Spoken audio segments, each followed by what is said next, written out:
Okay, I think we're live again. This is Speed at the bottom of the helix. Our next presenter started soldering at age 7. Ham radio operator, KX0E, bachelor's and master's degree in electronic engineering, even taught it in college to others. He claims to be relatively new to model railroading. I'm not so sure about that. He also founded Litchfield Station, well known for DCC. So welcome to Mr. Bruce Petrarca MMR 574. Thanks, Speed. Now, maybe some of you were expecting modeling rocks. Well, I do a lot of garden railroading, so here's the way I model rocks, with apologies to Clark, but whatever. I was the DCC columnist for Model Railroad Hobbyist for many years, and wrote a whole bunch of columns, 70 some of them, and it was kind of a good layout of DCC and what that's all about and how to work with it. But they weren't in any particular order, so I started working on a book by compiling and coordinating them, and that wasn't working out so well. So I'm working now on kind of starting all over from the beginning, and I called that ABCs of DCC, which is why I called the clinic that. If you go to my webpage, which you'll see at the bottom of the screen now, which is mrdccu.com, that's Mr. DCC's university, which is what it was called, so that's where that came from. And their MRH magazine is up there. There's a complete index of all of the columns that I wrote for them, and so you can get an idea of, oh, well, hey, I don't care about this, but I do care about that, and kind of jump around and learn about it a little bit. But, okay. Why are you watching? That's enough about me. Let's talk about you. Why are you watching? Well, kind of 4 things, I think. You're looking to build a new layout. You're converting a layout from DC to DCC. You're just gathering information, or you figure this is a good excuse to take a nap. I can help you with all of that, but number 4. So let's move on. ABCs. It sounds like we're going to talk about a glossary of things. Well, there's a glossary on my webpage I'm working on. So I keep adding stuff to it. So you can go there if some of the stuff doesn't make sense. Here we are while we're talking about it today. First, there's a whole bunch of terminology in DCC that seems to conflict. People talk about command stations and boosters and programming track boosters and all this sort of stuff. And this diagram I put together to kind of show you how everything fits together. I call them cabs. Some people and some manufacturers call them throttles. A throttle sets speed. A cab is where you turn lights on and off, operate on the radio, whatever else. So that's why I call it a cab, because you're doing more than just setting speed with it in most DCC systems. All of the blocks on here are frequently put together in 1 or 2 items. For example, we'll talk about the NCE power cab later. Everything on here except the track is in that one handheld device. Well, I'm sorry, the power supply isn't, but that's what's going on. And so knowing that these exist and how they talk back and forth, there's a cab bus that talks between the cab and the command station. There's a command bus that talks between the command station and the booster. Okay, don't worry about that. We'll get back to some of that stuff later, but just it's there, and you can come back when this gets up on YouTube. You can look at it there and watch it and come back to this page if you need to as we come along. Next, I'm going to talk about some terminology. There's a lot of things that are kind of confusing to people, and some of it comes from misuse of terms, not understanding some things and that sort of thing. So, okay, chips are integrated circuits. To electronic people, a chip is an integrated circuit. Lots of chips on a printed circuit board can make up a computer or a decoder or whatever else. But so to me, when somebody talks about chipping a loco, that says to me they broke something off of it. Here you have an example of DCC mobile decoders. These are the decoders that go inside a locomotive or even some cars. There's some that go there to pick up the signal off the rails, turn it into something that is useful. Power, turn lights on and off, etc. The upper left is a wrapped decoder where the board and the connectors and everything else are all wrapped in heat shrink tubing. They're designed to be that way. There's a heat sink built into most of them. If you take the shrink tubing off, you will loosen the heat sink and probably kill the decoder. And guess what? The manufacturer is not going to warranty that. So leave the heat shrink alone on those guys. The one on the lower right, TCS A4X decoder. It's what I call an open board decoder. You see the chips and transistors and all sitting there exposed. This one is designed to be exposed and to cool itself by air being able to move around it. So you don't want to tape those down. So kind of whatever you get, you want to leave it that way. Then there's an accessory decoder. This is an NCE switch it. These listen to what's happening on the track bus. And they may even take, on the track, the track signal. They may even take some of the power off the track to operate a turnout or a motor or something like that. They operate on addresses just like the mobile decoders operate on addresses, but they're different addresses. So locomotive address number 1 and accessory address number 1 are not the same. So you don't have to worry about, gee, I've got a locomotive named 4449, so I can't use 4449 as the number of my accessory decoder. Well, not true. They're different numbers. So that gets, and I will say every absolute that I throw out here, there's probably a rule, not a rule someplace, but there's probably some manufacturer who hasn't completely followed it. While DCC is an NMRA standard, there's an awful lot of things that are not included in the standards that are left up to the individual manufacturers as to how they implement, and not all manufacturers implement them the same way. And we have bus versus bus. With one S, it's wiring. With two S's, it's a KISS. Just a little spelling issue there. So a lot of times we'll have the people say, I don't have anything. I just want to try DCC. How do I go about that? My suggestion is to buy a simple but expandable system and a locomotive that already has a decoder installed. You can use that, connect it to a loop of track, maybe get some snap track or whatever if you want to, just to experiment with it. You don't have to have a layout set up. It's the kind of thing you can set up on your dining room table and work from there. And this gives you a chance to run and learn and experiment before you move on into deeper into the world of DCC.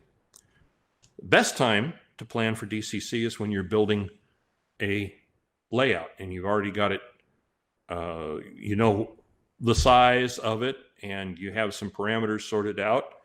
Then you can say, okay, this will be the kind of DCC system that I'm going to need to work with this. If you already have a layout that's up and running on DC, it may or may not work without modification on DCC.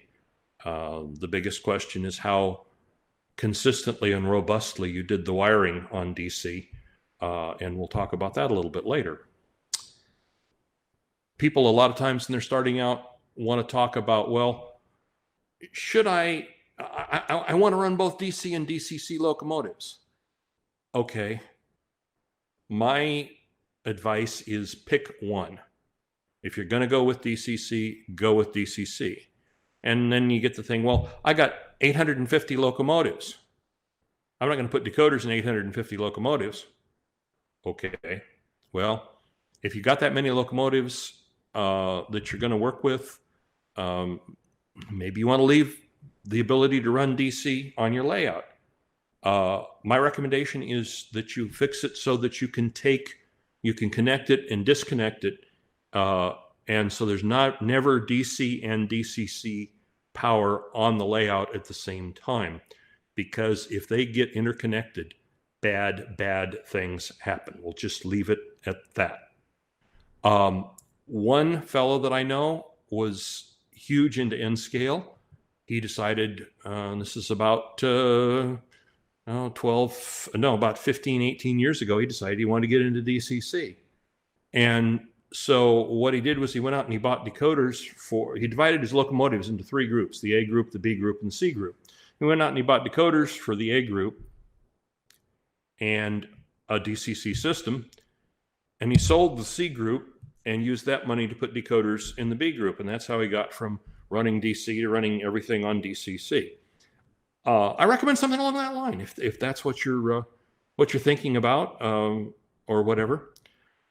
Now, planning for DCC is a big deal. Layout scale will affect track voltage. Some Z-scalers run 9 or 10 volts on their track. 12 to 18 is common for HO and even O scale. 18 to 24 is common in the garden. And so it kind of depends upon what scale you're running, what track voltage you're going to run on it. The final size of the layout is going to determine your wiring size, the number of boosters that you might need, those sorts of things. The number of operators is going to dictate how many blocks, DCC blocks or power districts, we call DC blocks, DCC power districts, how many of those you're going to need. And the number of amps of DCC current is dependent upon how many things are going to be drawing power out of the DCC system at once. For example, a 2 amp system, like there's several out, and we'll talk about those later, a 2 amp system would run 3, 4, maybe even 5 HO or N scale modern locomotives. Might or might not run a 40-year-old or a 50-year-old HO scale locomotive with the more inefficient motors that they had back then. And certainly if you have a passenger train, an HO passenger train with 15 cars that are lighted with incandescent bulbs, you may not have enough track power there to run that. So that's what you need to look at, what's going to be drawing power all at once. Down the road, you may care about advanced features like radio control or computer interfacing or various these other things. Usually computer interfacing leads to things like using a cell phone as a throttle or a cab, that sort of thing. The biggest place where track design and DCC design come together is when you start dealing with reversing loops, because they require special wiring in the DCC world, just like they do in the DC world, where you have to pull into the loop, change the polarity, and go through the loop to come out. Toggle switches. DCC handles that automatically with a thing called an automatic reverser, and we'll get to that at the end of the clinic. I said if you have a DC layout, it may not be wired robustly enough for DCC.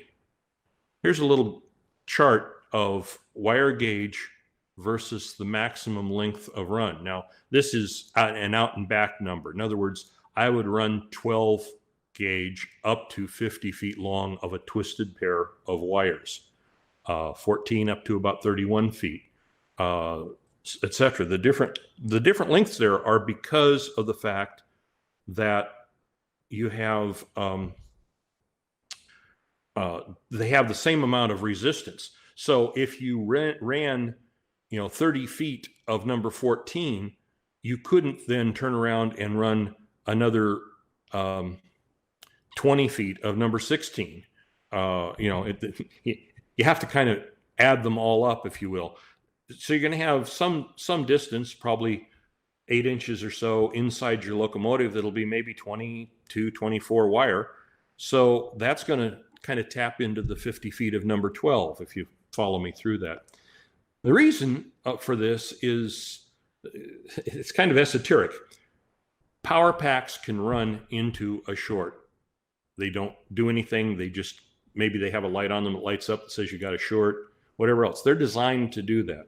A DCC booster cannot run into a short. It's designed not to. It's designed to shut down and protect itself. So the DCC system needs to be able to tell the difference between a high draw locomotive and a short on the layout. That requires that the feed from the booster to the track be very robust, so that when there's a short on the track, the booster says, oh, that's a lot of current. That's more than I can handle. I'm going to shut down. Bus wires are usually 10 to 14 gauge, sometimes 16 gauge. I use 20 for drops for most cases. If you keep them under a foot or so, 2 feet, 3 feet, that's fine. So that's kind of just no hard and fast rules here, but just some suggestions for a thought process is all we can say. Now there's a thing called the quarter test, and these pictures are somewhat deceiving in that I put the tester on the track and then shorted the track out with the quarter and the light goes off. Well, what you want to do is you want to put the tester kind of where the power's coming from, over near the booster or whatever else, and then go around the layout and put the quarter on it at different locations and make sure that the booster shuts down, or any circuit breakers that you have shut down consistently and briskly without any fooling around. You should drop the quarter on, the light should go off just instantaneously. And so that's how you see if you are your layout is adequately wired. That, and using a meter to go around and look at the voltage around the layout under load, like follow a locomotive around or whatever else. I talk about different DCC track buses depending upon what they are coming from or what they are feeding. So to keep the terminology straight, I talk about a booster bus, which would be the wire between the booster and any circuit breakers that you're going to use around the layout. After that circuit breaker, there would be a district bus, which is what's feeding every piece of track within a power district. I say feeding every piece of track. I believe in 1 drop per track. The picture you see here is color coded so that when you're underneath the layout, you can tell what it is you're hooking up. This is a district bus on the layout of the Pebble Creek Model Railroad Club, which is now defunct, but we ran it for 14 years, and this is how it was wired. You have number 14 solid wire there. How do you get number 14 solid uninsulated wire? We stripped Romex, took housing Romex and stripped the insulation off of it. And the 2 parallel lines of 14 gauge represent the 2 rails. This is coming out of this. What this means, and the colored shrink tubing on there tells us that this is the red booster district. This is the blue district off the red booster. So the red booster fed 5 maybe districts, and there was the red, the blue, the green, whatever colors of shrink tubing we could get. And so the red and blue is on one side of the layout, and there may be white and blue someplace else on the layout. Well, the blues are just the districts, and then the black is put on the one that's common. And you'll notice that I'm using drop wires that are the same color as the district. So I have a blue drop and a black drop. The only place this gets confusing is like in a yard where you may have 2 or 3 districts in the same general area. So it gets a little more complicated to follow. But the nice thing about this is when you're soldering the blue wire on top of the layout, you're soldering it to the same rail every time. And you solder the black rail to the same wire every time, or to the same rail every time. And when you get under the layout, you hook the blue to the blue and the black to the black, and you're moving along. The cab bus is where the cabs talk to the command station. Now, I'm going to use the NCE 10 amp system as an example here because they actually have the booster and the command station separated out into two different boxes. And the cab bus is this telephone cable looking guy, and it's not telephone cable. It's telephone cables are twisted so that what's pin 1 on one end is pin 6 on the other end, and you don't want to do that with DCC. So you want what's called straight through or data wired cables. If you have any questions, buy your cables from a DCC dealer. They will sell you the correct ones. Don't go buying them from a big box store or an online electronics place, because you'll probably get telephone cables. Cab bus, 6 wires in this case, from the universal panel on the right, which plugs into the command station on the left. Digitrax uses a 6-wire cable, which they call their Loconet cable, and it does the same function as the cab bus and the control bus all in one cable. Now, the control bus is the communication from the command station to the booster. On the command station side here, you see the cab bus coming in, and then the control bus runs over. In the NCE world, it's a 4-pin cable, and it has a different size RJ plug on the end of it, so it can't be plugged into the wrong place, and it's the only place in the NCE system where those plugs are used. So that works fine, and this can be used to daisy chain multiple boosters off of one command station. And I believe NCE are the only people whose current products are using this. Everybody else, it's internal to the system, or in the case of Digitrax, their Loconet carries both functions, and you just daisy chain the Loconet from command station to booster to get them together. How to select a system? Well, the first thing I'm going to say is don't go out and buy what you think you're going to need in 10 years. I'll guarantee it's going to change between now and then. It's just like having a 10-year-old computer. If I have a computer I bought, in 2010, and I try and run modern programs on it, I'm going to have a problem. Same thing is true with DCC systems. So you want to have a system that's upgradable, where you don't throw stuff away. You go out and you buy it, you use it for a year, you want to upgrade, you have to throw it away and get something different. So please talk to your dealers if you're looking at this stuff about what's the upgradability, what's the path from here. It's nice to have local support, and we'll talk about that. Do you want a handheld unit versus a benchtop unit versus a computer-based unit?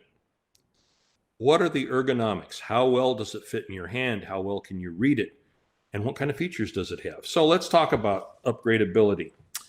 You want something that's going to grow with you no matter what happens. If it has enough power, or there's a way within their system to easily get enough power. We had a customer at Litchfield Station who had an S-scale switching layout that was square. It was about, 4 feet square, something like that. And he had Digitrax's smallest system, their Zephyr at the time. It was DCS 50. It's been now, I think they're up to the 52. It was a 2-amp system. But each system that he had was running its own district, and it had a speed control knob built into it. And so he had one of these mounted on each of the 4 sides of his layout, and one of them was the command station, and the other 3 were in booster mode. And he could, 4 people could run trains on that layout from 4 different throttles, and in each quarter of the layout had 2 amps available, so there's a total of 8 amps. So there are creative ways to get more power onto the layout. What throttles or cabs come with it?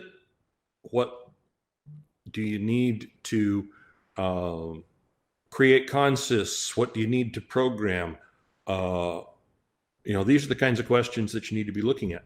Will you want radio control down the road? I believe that most people will. So, that's something to think about. And how do I interface it with a computer?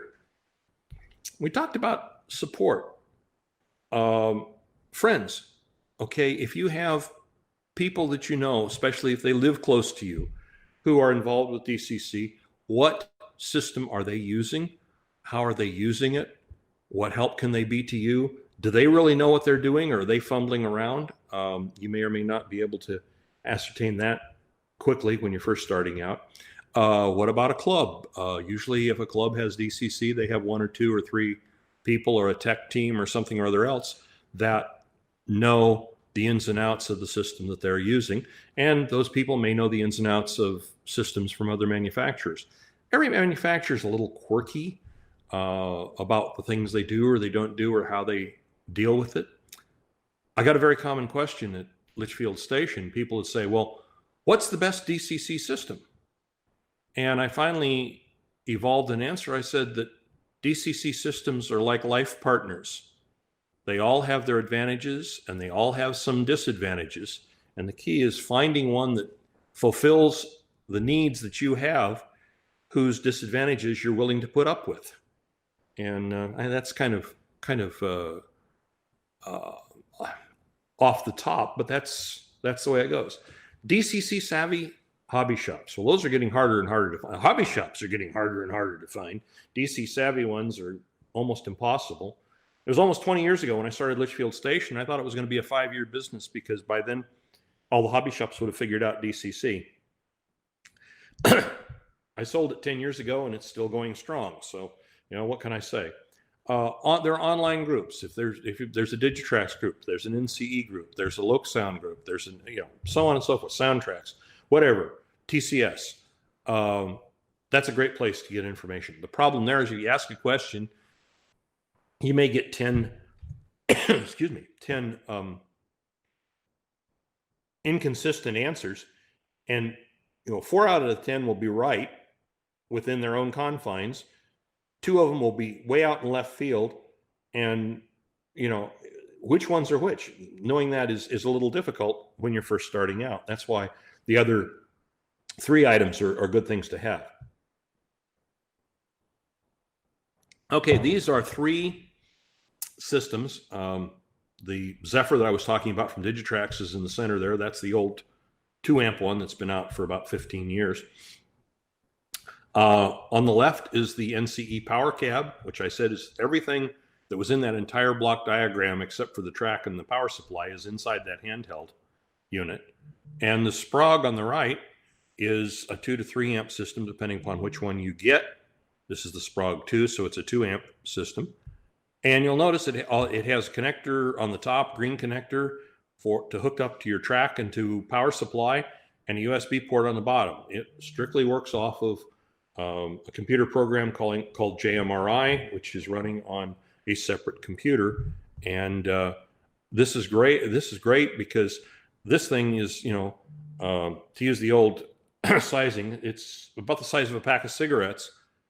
That and a USB cable and a power supply and your notebook computer, and you got a DCC system that you can take with you anywhere you're going, and program locomotives, run trains, whatever, as long as you have some track to hook it up to. So these are the 3 kind of choices as to style of starter systems, beginner systems, whatever you want to look at. Inexpensive systems. They're all right around, well, the Sprague is about $135, $150, somewhere in that range. And the other 2 are right around $200. So, they're all relatively inexpensive to get going. Talking about ergonomics. Now, that's a big word, but I define it as, is it comfortable for you to hold? Is it comfortable for you to turn the throttle, the speed, adjust the speed?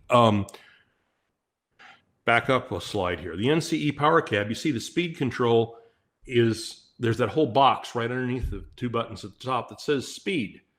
And there's buttons that say increment or decrement speed, and then there's a knob in the middle, which is like a volume control sitting on its side. And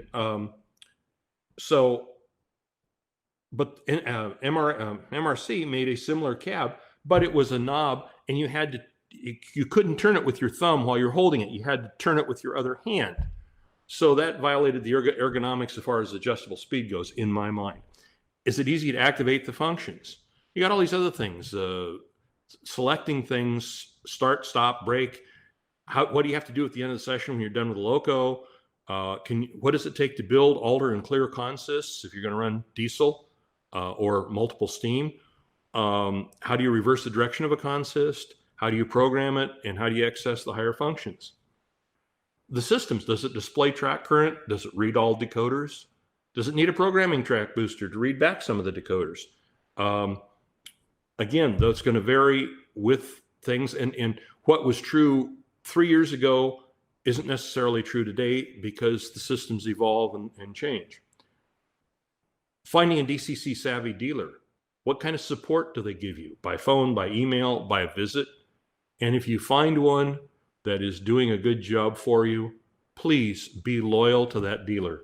Saving a few pennies by buying half your stuff someplace else may not do you well in the long run. One, if the dealer isn't making money, they're not going to be in business. And if they're not in business, you've lost everything you've built up as far as rapport goes there. And so that's important. Okay, setting up. We talk about how much power do you need. Most systems are adjustable 12 to 18 volts. Some can go up as high as 24. Anywhere you're going to be running your locomotives, it's really good idea if you're running the same track voltage because everything is going to respond well. And it's absolutely essential that all boosters on one layout are set for the same track voltage. You don't want to have 12 volts on one side of the layout and 16 volts on the other side of the layout because all of a sudden your locomotive is going to take off and go a lot faster and you're going to wonder why. In the days of incandescent bulbs, you could actually burn out bulbs back there. How much power? Again, 5 amps is a common size for HO and N scale. It's a little low for O or Garden. It's got a lot of power for Z, but that's a very common system. Is a 5 amp system. Almost everybody makes them. They're usually middle of the road systems. It'll run a dozen or so modern locomotives, and it's good enough for a layout that you can have reasonable, or like a bedroom size layout. You keep within the booster or the bus links for the wiring. Short circuit current is compatible with the wires that are inside HO and N scale locomotives. This is the NCE 5 amp system. And you'll see on the left-hand side is the booster, and on the right-hand side is the command station. And there's a little control bus there. And actually, they bring the control bus wiring out of the booster and over and back into the command station as if they were in two separate boxes, but it's set up so that you can daisy chain to other boosters. There is some disagreement amongst different DCC gurus. My opinion is don't go buy the biggest, baddest booster around and say, I got all the power I'm going to need. The NCE 10 amp booster that I talked about earlier will deliver 12 amps continuously, 30 amps for a quarter of a second, and a 60 amp surge faster than any circuit breaker out there will react. So if you short it, even through a circuit breaker, it will peak out at 60 amps before the circuit breaker trips. That's 900 watts if you have the system set for 15 volts. 900 watts will fry the wires that are inside a locomotive. That's why I don't agree with the idea of putting circuit breakers on big boosters. I'm more conservative than that. There's this cute little device that's sold by DCC specialties through most DCC dealers called the RR amp meter. It'll show you what the voltage is going and how much current is being drawn through it. It comes in several different sizes. It's about $50, $60 to $100 depending upon which ones you get. It's specifically designed to analyze the DCC waveform. It'll also do AC and DC, but it's specifically designed for DCC. And you'll notice that on each end, there's those little silver bars with little clips on them. You can slide those clips back and forth to be the same distance apart as the rails, and you can go around and measure the voltage at the rails all the way around the layout. Power districts. DCC, we talk about blocks. DC, we talk about districts.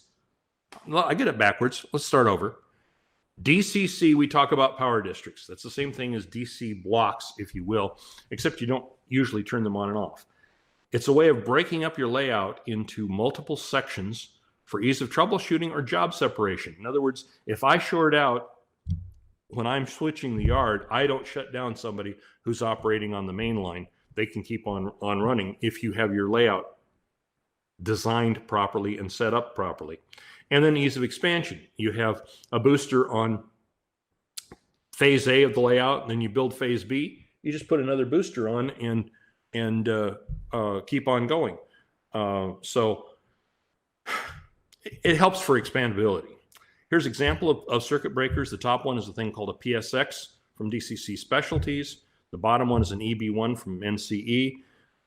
There's a little price difference between them. There's some feature differences between them. The EB1 is about $20. The PSX is about $35, something like that. But they're not. These are the two that I recommend of all of them that are out there for circuit breakers.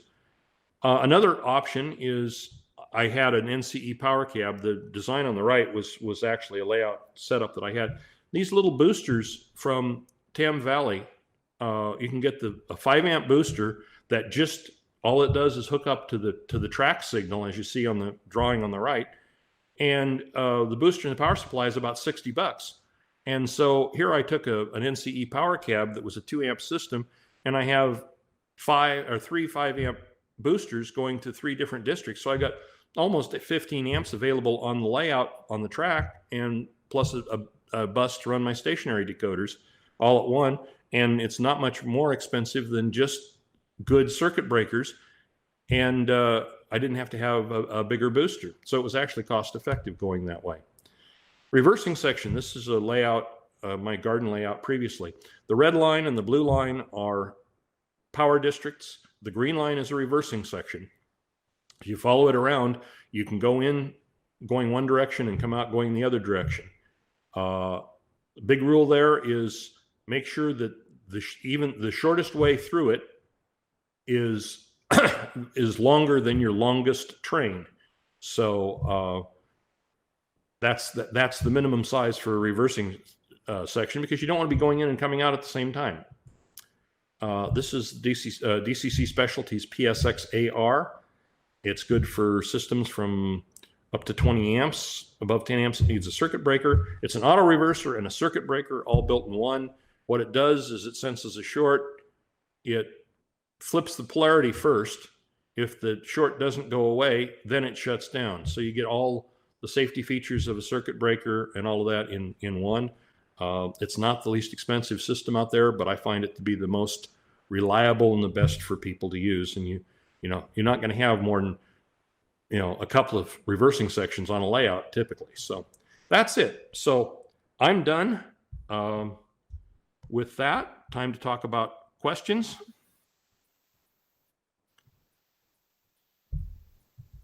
First question: what is the formula, length of main, yards, number of locos, etc., for needing to add a booster? Okay, that's a there is no formula per se, but if you're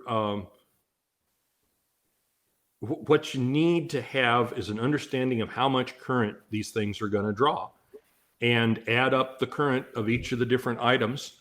And then I recommend a 25 to a 50% safety factor. So if you say, gee, if I'm running 3 half amp locomotives at the same time, that's an amp and a half. A 2 amp system isn't going to make it. I need to probably go to a 5 amp system, for example. So it's more logic than it is formula. Okay, so a technical question. How much hexadecimal do we need to know today? 0. Or 0? 0. The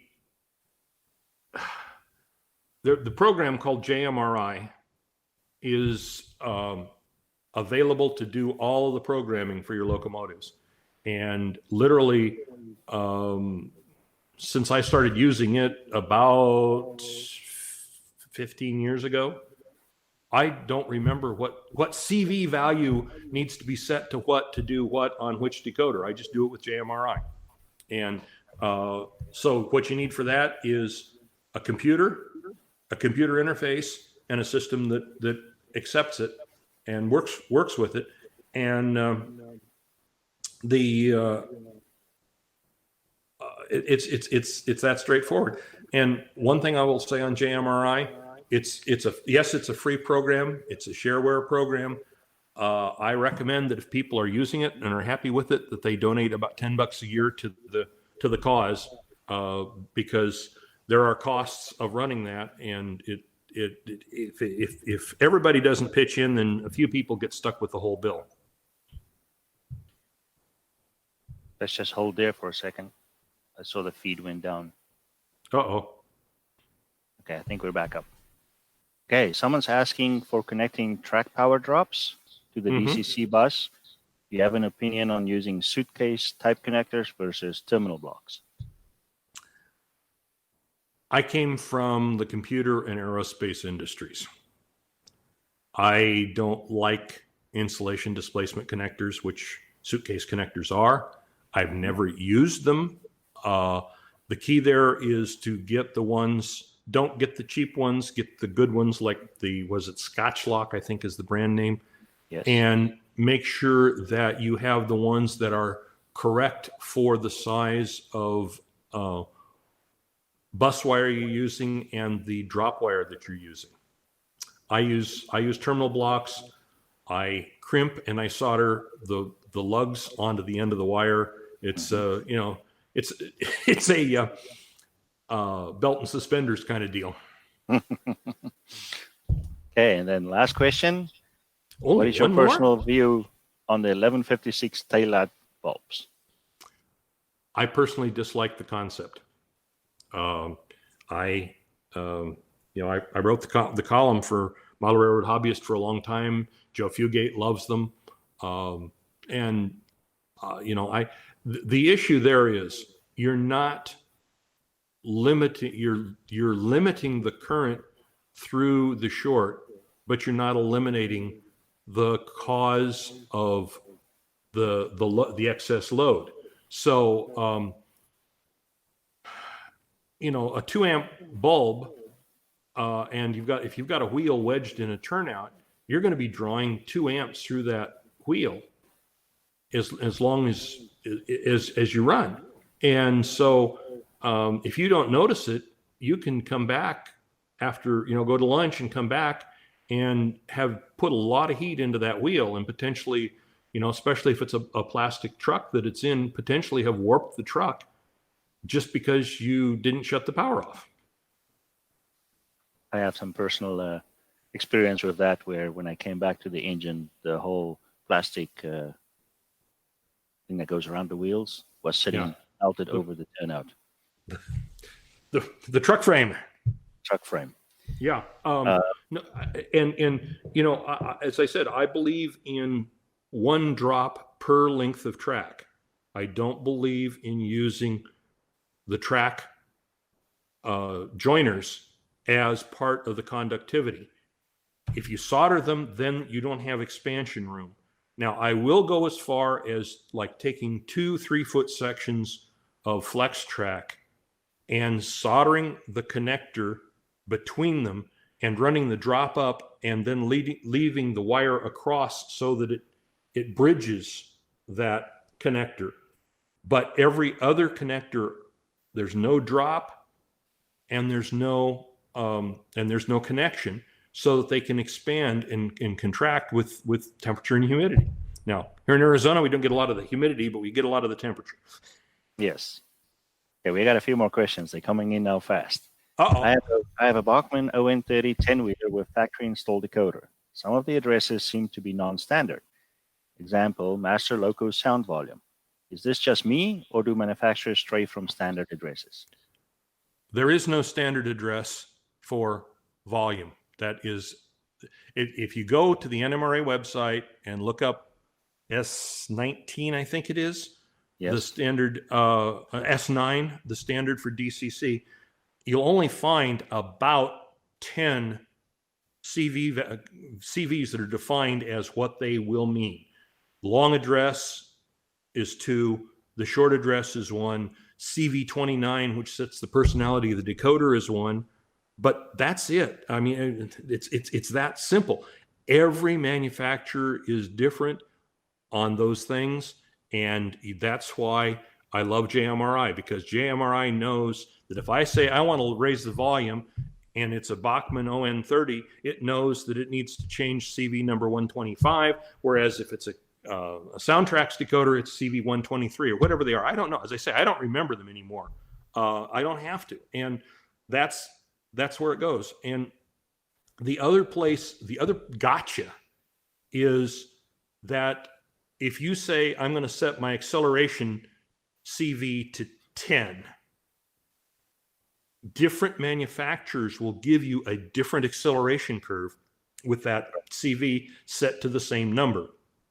So if you're trying to match locomotives, then I highly recommend that you use the same manufacturer's decoder in every locomotive that you're likely to put into a consist. So if you're running a Soundtrax sound locomotive in a B unit because you have more room to put speakers in a B unit, then you don't want to put a sound decoder in the A unit, get the Soundtrax non-sound decoder and put it in the A unit. Then all you do, it's very simple. You program the B unit in JMRI. You take that program and you write that same program to the decoder that's in the A unit and change the address, and then they run together like a piece of cake. I was even surprised to see that when you reset these decoders back to manufacturing setup, that they don't use the same numbers or CVs to accomplish that. No, everybody does it. Well, there's some standards. CV 0 into CV8 works on a lot of them. CV 30 to 2 works on some of them. They're all somewhat different. And what they reset when you do that is different from manufacturer to manufacturer. For example, there are some decoders out there. If you do a full factory reset on the decoder, you wipe out the sound file. Correct. So read the manual first, right? Read the manual, yes. So if I have a 2 amp NCE starter set, could I use those Tam Valley boosters to get 5 more amps? Well, the circuit diagram I put up there, I'm actually getting 15 amps. Yes, but I could instead of buying a more expensive booster. Yeah, no. I had the drawing of the NCE power cab driving 3 5 amp Tam Valley boosters, 15 amps on the track. I mean, the Tam Valley boosters aren't a 15 amp or not 5 amps continuous. They're a 5 amp peak. They're like 3.5, 4 amps continuous. So, okay, maybe you only get 12 amps. But this is going to be in a bedroom size layout. So I'm not going to run that much stuff on it in HO. We have another question. Is it necessary to run a common bus wire between multiple boosters? Since some of the modular groups like Fremo, where they mention this. That again is a manufacturer specific question. It's not a bus wire per se. It's a common, and it's not a ground wire.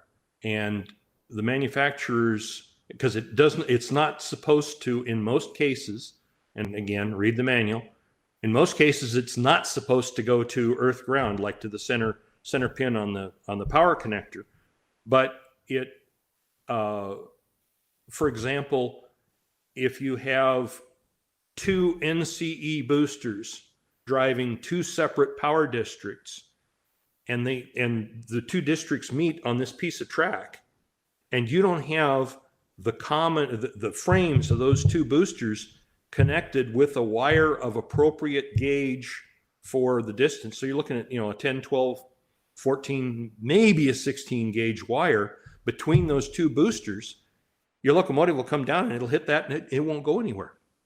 If it has a split pickup like a brass locomotive, boom, you're dead. You stopped. So this was the beginner clinic, right? Yes. Is there a DEF version that we can see in the future? I don't have one at this point in time. The issue with that is once you go past this stuff, everything gets, it's like, okay, now if I'm going to do more about something, it's like okay, how do I do blah, blah with NCE? Yes. Okay, it would be like an NCE clinic and a Digitrax clinic and that sort of stuff. And I don't have anything like that in the can. Let's put it that way. Well, maybe we can do a short one on consisting. Short one on consisting. Consisting is a good. I did a really, I think, good. And I'll pat myself on the back here.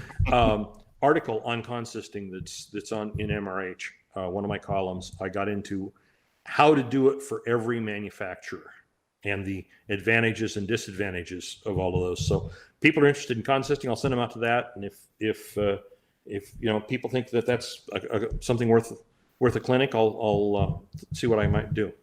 Cool. Well, Bruce, thank you very much for your time. This was absolutely wonderful. It was my pleasure. And I think that brings us to the end of another 12 hours of NMRAx. I'm not sure if Cordy wants to come back. But before you do that, I have to put a plug in for Jim. I went to his clinic 10, 12, 15 years ago, and this was the first piece of road bed that I did out of Sintra, and the white line down the middle was done by scribing it with an X-Acto blade. Now, is that perfectly straight? No, and it isn't to the civil engineering 30 feet and 8 feet numbers either. But it's a sample. It was fun to do. That's great. So it was kind of fun to see him do it again. Thank you much. Be safe. You too.